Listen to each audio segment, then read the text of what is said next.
guys, it's been a while since I've done a video. So go ahead and label this 5.2 Principal Inverse Trig Values. Remember 5.1 is what we did Monday the 19th in class. I was just talking about the graphs of the inverses and we talked about the restrictions. Okay, so the principal means that, so the principal value is that each function falls within the restricted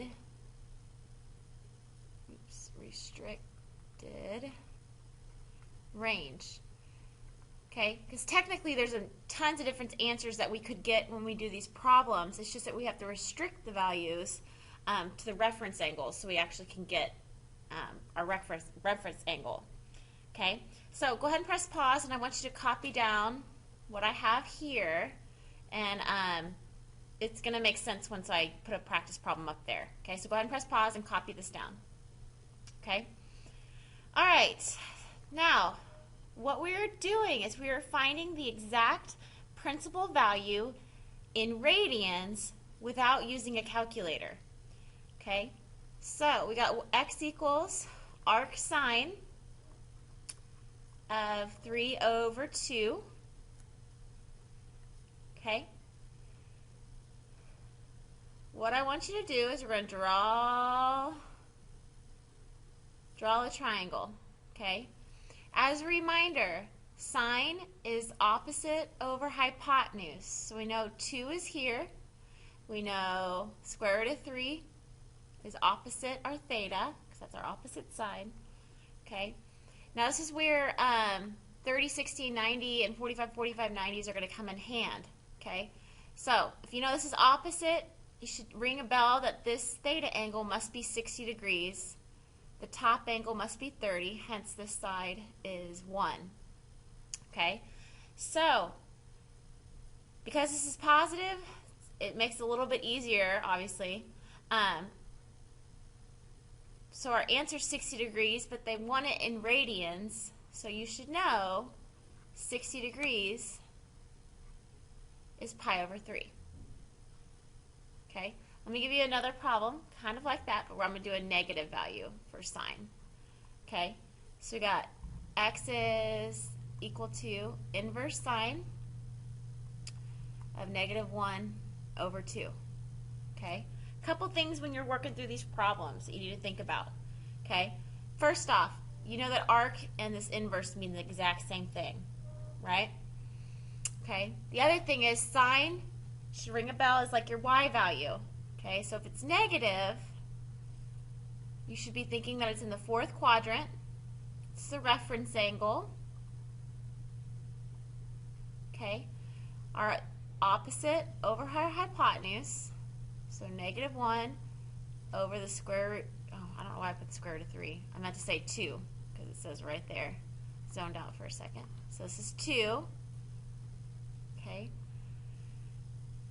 And so right here, this is what told you that it's going between negative 90 degrees, which is the fourth quadrant, and positive 90 degrees. Okay. So if you forget that sine is y, there's another way you can look at it. Okay. All right, so again, you should see opposite our negative 1, hypotenuse is 2, our adjacent side is square root of 3. So this should tell you that our theta is negative 30 degrees. Okay, because it's negative, we're going the opposite way. Okay, and again, we have to put it in radians. You should know this off the top of your head. That 30 degrees is equivalent to pi over 6. Okay, so we're not done with triangles quite yet. Okay, let me do some cosines.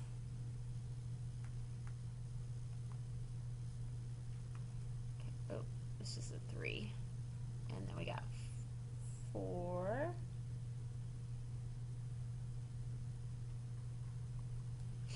Okay, so we got x is equal to the inverse cosine of square root of 2 over 2 And then number 4 is we're going to do x equals the inverse tangent of negative square root of 3. Okay? All right. Cosine is positive, so cosine is like your x value. Okay? Cosine is positive in the first and fourth quadrant. Okay? But remember, we're restricting our range, and so when we restrict our range, it's between 0 and pi, which is the first and second quadrant. Okay, so had this been negative, it would have been in the second quadrant.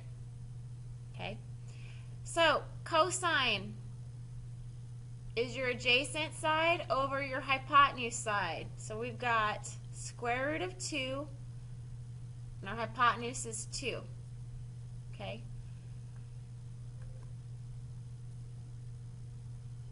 Right off the bat, you should recognize this is a 45, 45, 90 triangle. So hence theta is 45 degrees,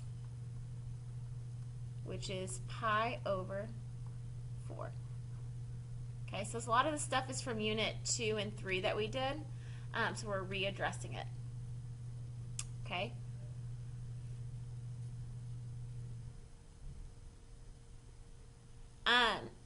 Now let's look at tangent.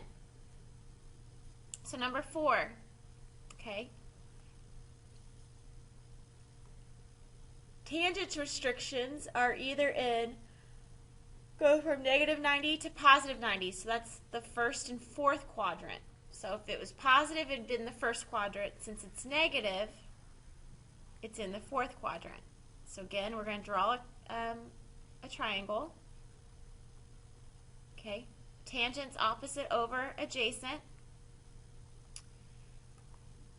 Remember, if it's a whole number, you're going to put it over 1. So our opposite side is negative square root of 3. Adjacent side is 1. Okay.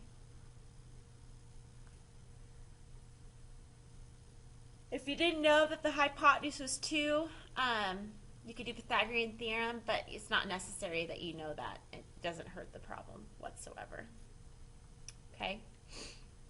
All right, so after you draw this picture, okay, remember opposite your 1 is your 30 degrees. Opposite your square root is 60 degrees. So again, this is a 60 degree reference angle. It's negative, so it's going to be negative pi over 3. Okay. I'm going to put some notes on here, and you're going to see, I want you to write these down. Okay? So, main things that you're going to be working on tomorrow, because there's just going to be some problems like this tomorrow. I say tomorrow. The Monday y'all get back. So, if the argument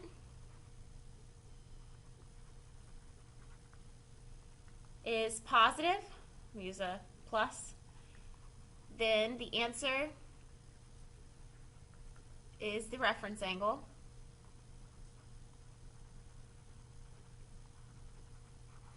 When it's negative, it's a little bit different. Okay? So if the argument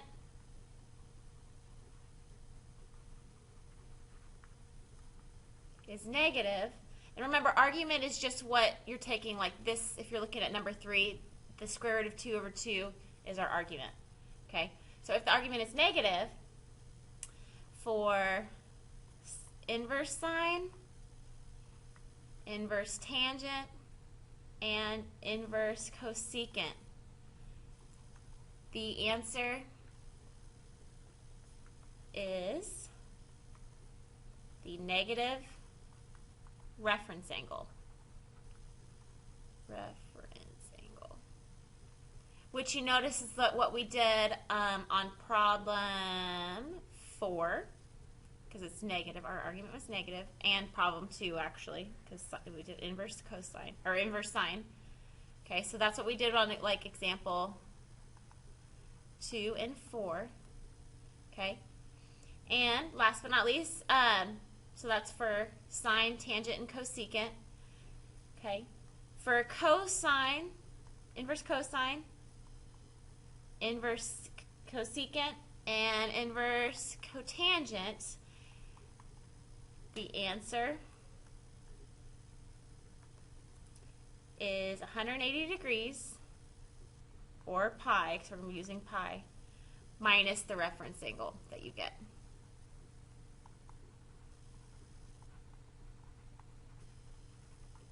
Okay, so I'll do an example like that one. Okay, let's do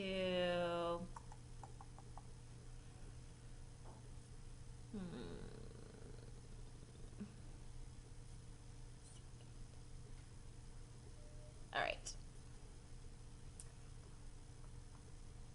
So we got arc.